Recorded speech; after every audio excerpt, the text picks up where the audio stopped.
My name's Sarah C, and the courses I've undertaken at Redbridge Institute are conflict management, bookkeeping level 1, awareness of mental health, digital skills, and I did a series of employability workshops.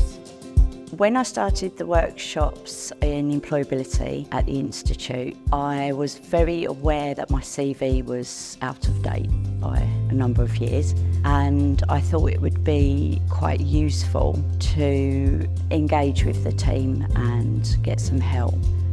I was very lost, and lacking confidence in the workplace. I was looking at jobs that I knew I could do, but I didn't have the skills for. And I have a big passion to want to help other people with all of the knowledge that I've gained. It's just reminded me how much I love to learn. I remember Sarah C.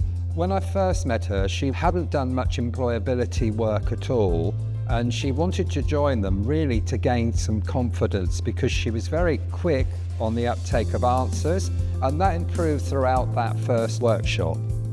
During the employability workshops, I started working. I'm very grateful to have a job now. I wouldn't have this job without stepping foot in the Institute. And then to see how fellow students were so proud of me, and they were so supportive, the teachers. Yeah, it really made me feel quite proud of myself. It's given me a fire for learning again.